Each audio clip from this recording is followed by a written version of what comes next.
Okay, guys, I'm going live. Here I am. I'm recording this live. If I make a mistake, I'm sorry. I'm going to try to not ramble too much, keep it brief. So, last night I watched the first NCL race, Miami Beach Invitational.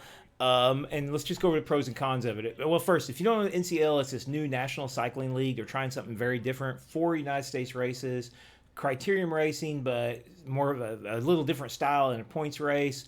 There actually is no individual winners. And in fact, they've kind of like totally tried to make individual racing like just not a big part of it. Instead, it's more about the actual overall, so, and how the team does. So lots of information out there. Check out Justin Cranes and Criterium Nation if you want to get some more coverage of this. It's been kind of controversial because they haven't been real open with it, and they're doing a lot of very different things, and it's coming out of nowhere. This isn't being built from some previous race or series or something. It's just been constructed by investor money trying to disrupt the bicycle racing world in the United States. Okay, so first off, pros. The production values were awesome. This is the live stream here. It was only on GCN, so you have to pay for it.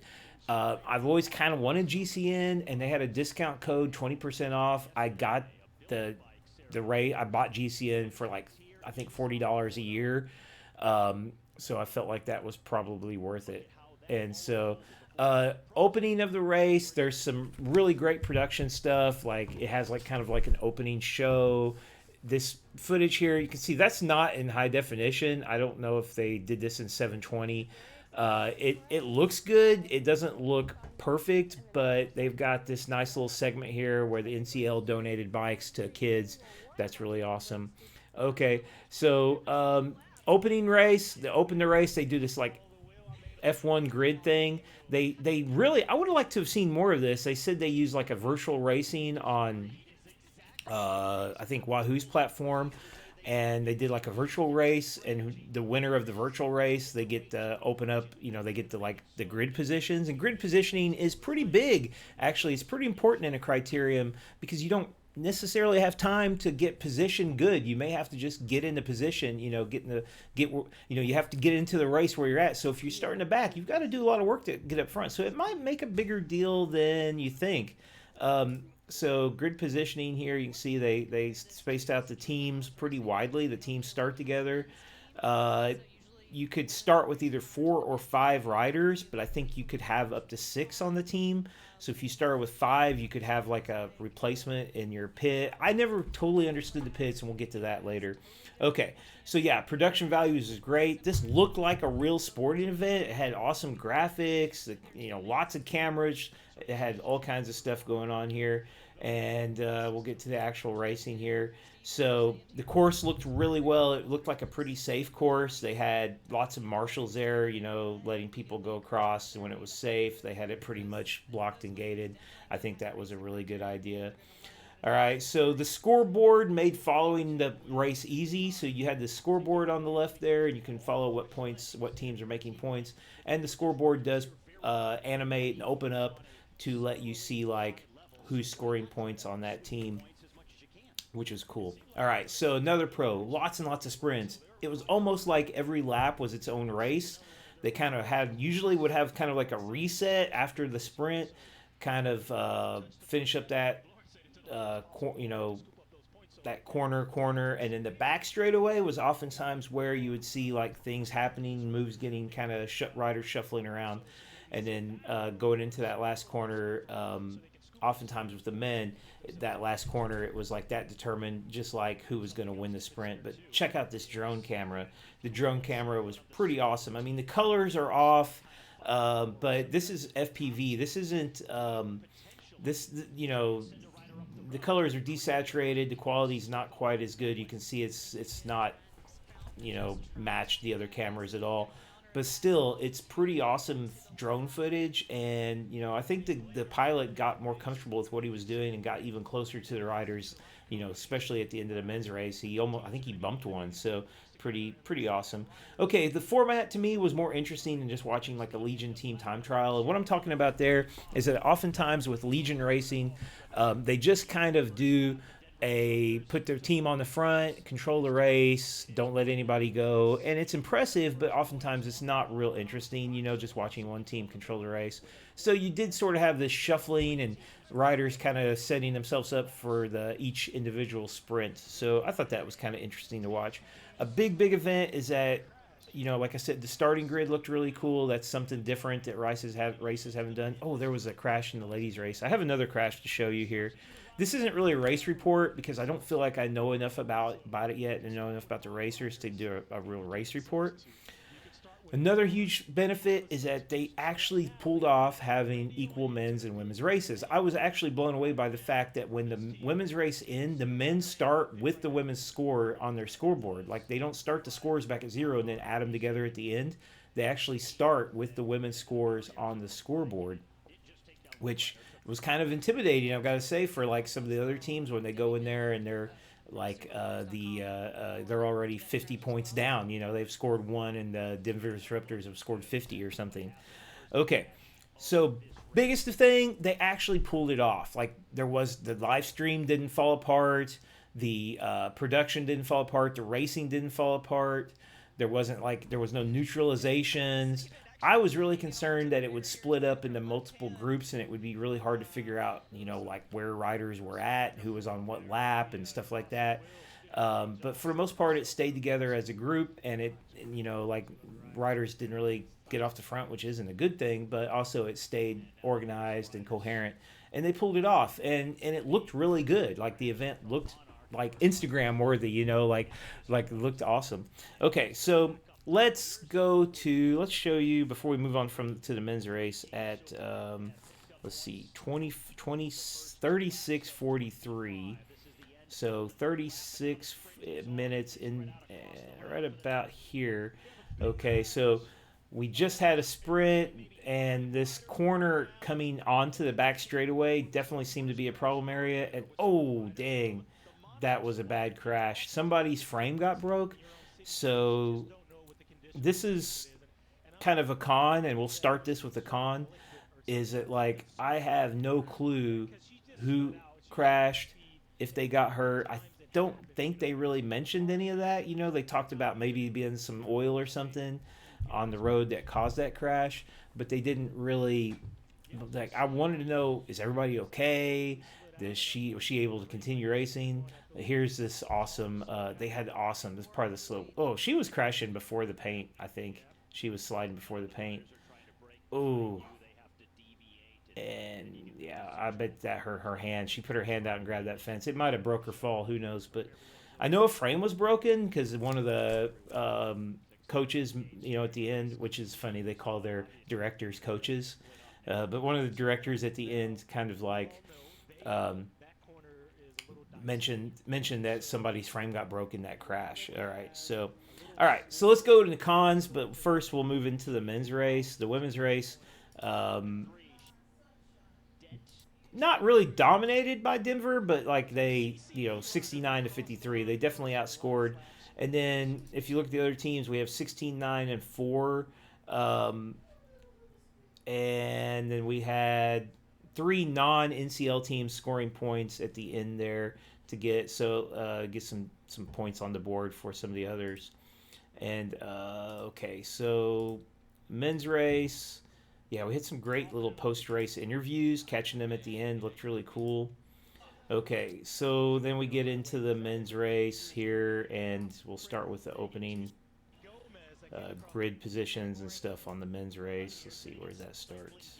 All right, here they are, showing you the qualifying results. I think qualifying's awesome. I don't know if it's meaningful, but I just think the idea of qualifying is really cool in a race. And it also was like an event. They had a virtual cycling race there the night before, with one rider from every team. I wish they'd taken a few minutes and showed a little bit more of that, just because that looked interesting. They never even put like the graphics really on the screen or anything, I don't think, from that event. I guess they didn't really have time for that, but that would be kind of cool. I'd like to see like an old little YouTube video or something. And they need to get some stuff. I don't know if they have, but they need to definitely get some stuff on YouTube. Okay. Oh, there's the one men's crash. That guy went in a little too close to the fence. He got caught. These legs that stick out, I don't think they really cause crashes, but they can't. They definitely could. I mean, and I don't know if he got snagged, but they brought the fence out where the ladies crashed. So they put the fence out, but then they brought it. It kind of curves back in, and he got caught in that. So that was the only crash in the men's race. All right, so let's go into cons on the men's race. While we're watching that, things that I think could be better. First off, we had no live footage from bikes, and I thought that was for sure. I thought they were going to have live footage from bikes because, I mean, I know it can be done.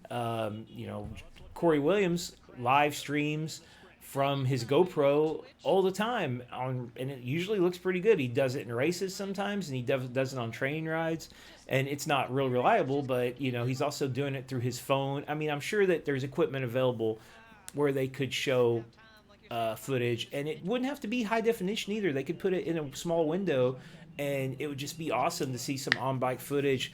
Also, I'd love to hear some on-bike audio, like some actual, like I want to feel like I'm in the peloton when I watch this instead of watching it from the back of, or from these positioning cameras. Like that would make it more exciting. So another con, most of the teams here, except for the two NCL teams, seem like they were just pack fill.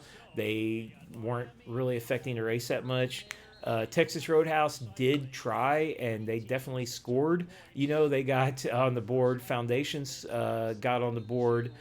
Kelly Benefits had a pretty strong team, and they got on the board. So there was, the men's teams were maybe a little bit less outgunned, even though the scores really don't show that.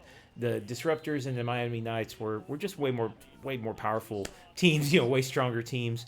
And that should be expected because they're actually getting paid a living wage. They're making like market rates. I think, between $30,000 and $70,000 to race their bikes. That's a way better when most of these guys probably aren't getting paid anything. They might be paying to race their bikes. A lot of people who are pro, crit racers in the United States probably aren't making all that much off of their actual team or sponsors or racing. They just get, they get some expenses and stuff, I think. But, okay. So more sprints was cool, but also the sprints got weaker, and they weren't really that many like full-on sprints. A lot of them were seated sprints. Rasam Bahati called them track sprints. And by the way, I didn't mention the commentators did, I thought, a really good job for being the fact that, having three of them was really nice, but also, I thought, you had good commentators. I think there could have been better commentators. Steve Sodenheimer, I'm not sure. I think that was his name. I need to look him up. He's got a really recognizable voice, but I'm not sure if he was. Maybe he does, because I think the guy who does the guy who's actually there on site calling was Brad, and maybe they're brothers. I don't know. I need to look this kind of stuff up. Okay, but I didn't think that the commentators were that familiar with the actual riders, which would be hard because like a lot of these people, they're not all of them. A lot of them are not big names, especially when you get off the NCL teams.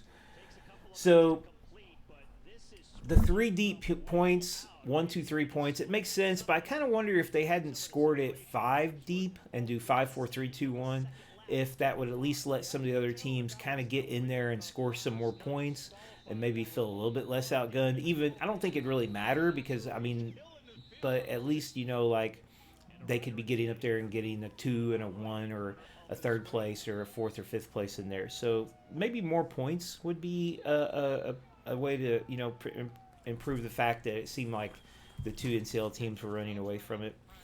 Okay, the intensity was way gone before the end of the race. It was pretty much wrapped up pretty early. At first, the Miami Knights came out strong. They scored some points, and then the Dever Disruptors were just kind of running away with it. I'd say halfway through the men's race, the event was over really for, knowing who was going to be first and second. So it really come down to being between Foundation and Texas Roadhouse who was going to be able to get third. And but the intensity was gone. They didn't even race the end. The last lap kind of just set up, let the other teams race it out there at the end. So, it's kind of like the opposite. Usually races get really intense at the end. They're kind of boring until the end. This was kind of more exciting earlier to see how that was going to shake out. And then once it was shook out, it's like, okay, well, we'll at least get to see who's going to get third. And that happens in races. That's not necessarily a criticism that much, because that does happen in races. Okay, another con, and this is just bike racing in general for me. Like, it's hard to recognize riders. They all look very similar with their gigantic, huge glasses and helmets, and it's just hard to recognize riders. And I think they need to be doing more like cool beards, like this dude here. Forgot his name, but cool beard guys. More individualized helmets. I think big numbers on their calf muscle or something, or I don't know, just they were numbers on the backs of their jerseys, but they're tiny and you really can't see them. And then they have numbers on their they have their pin on race numbers, which surprised me. I didn't know if they'd actually do the whole pin on race number thing for this, but they did.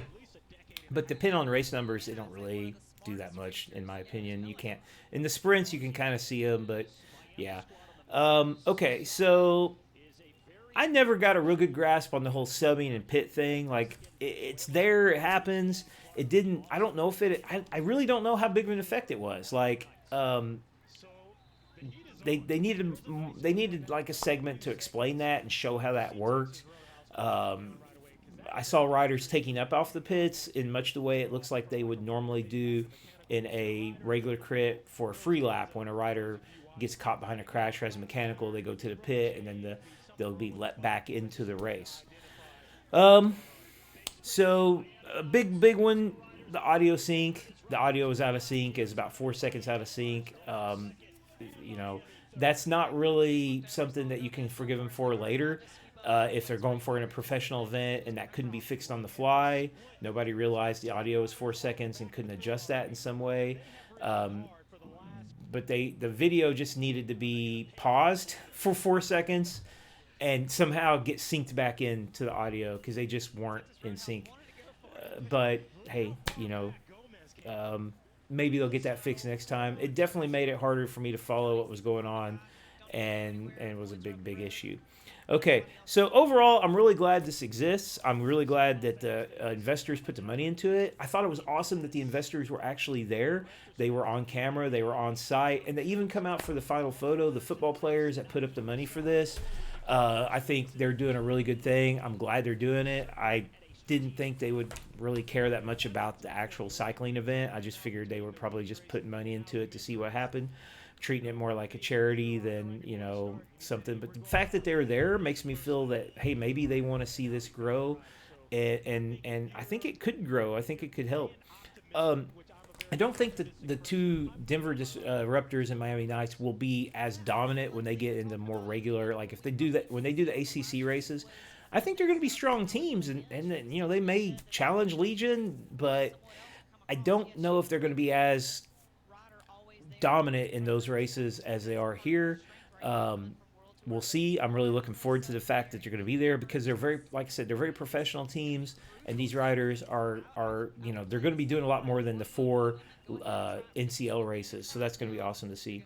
I think the points-based racing is fine for a league. I think that's great. I love the idea of a league, but also I don't really see why we can't have also individual race winner. I mean, I don't think it would dilute the team concept that much to also have some kind of bonus for the race winner, whether it be like a personal $1,000 check that, like at the end of, Paris comes out and writes $1,000 check and hands it to the winner or something. Just some kind of thing to make the final of the race a little bit more meaningful, especially maybe for teams that aren't there to really, because they're not competing really in the league. I mean, they're not able to compete in the league, but maybe they could at least be there and try to compete for the win. And you could have a race and have a race winner, but also have like an event winner. Like each race is separate, but then they combine and make an event. And I don't know. I don't want them to dilute the concept, but I don't think having a race winner would an individual podium would necessarily dilute the concept. Teams in cycling are important. They, you have to have, the teams to control the race, but it's also kind of an individual sport. Okay, so change up their scoring laps.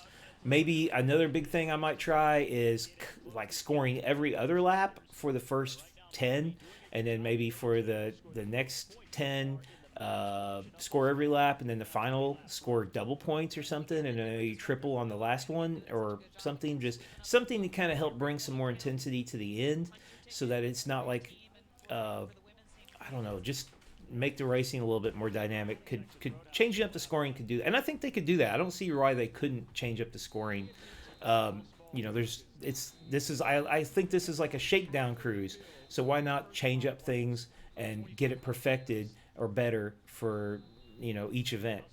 And I think the scoring system really what it does is it shows how strong a team is as a team, which is the point, right? It's what team can most like consistently control the race. Like in football, which team is hanging on to the ball longer? They're on offense most of the time.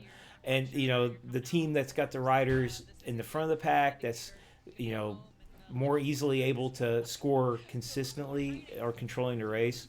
It keeps breaks from going up the road. I don't think they're going to allow a weaker ride, a team, a rider from a weaker team just to go up the road and see if they can score points. So kind of maybe hampers the racing dynamics. And let's finally here, like I said, it's not really a race report, but I did get on 2 laps to go, somewhere here near the end at 2 laps to go, they did put in the individual counters points. So this is why Denver won the race. All right, so I don't know a lot of these guys. I messed their names up. I'm sorry, but Jay Arango 16 points. Noah Granison, I think was his name, 10 points. Jens von Resenberg 9 points. Nisu 8 points. Sheehan 6 points. Castillo, who was in the pits at the time, had scored 8 points. So they had 6 riders that had scored points, and really none of them is like overly dominant. I mean, Arango got 16, but then here's Miami's. Brian Gomez 25 points. MVP. Probably the strongest rider, probably would have won the race. Could have possibly, maybe been the guy, maybe the strongest rider in the race. Rodriguez, I forgot what A stands for. Rodriguez, Alfonso, or anyway, 8 points. Clever Martinez, who I thought would be more involved in the front, 2 points. And Evan, I forgot how to pronounce his something. 2 points, right? So, and then they had 2 riders who didn't score anything. So only scoring from 4 riders, and Gomez getting 25 of the 4. So yeah, I mean, maybe Miami has one stronger rider, but a weaker team. So that'll be interesting to see if they can figure out a way to score more points. But yeah, fantastic first event. Really glad that I got the subscription to watch it. It was interesting. I'm really looking forward to the next one. I hope they can pull off the whole 4 events, make them consistently grow, build up a little steam behind this. If I lived close, I would definitely want to go see what it's like. Looking forward to watching some ACC races in person this year. I think I can go to St. Louis and maybe another one. So, yeah, see you guys.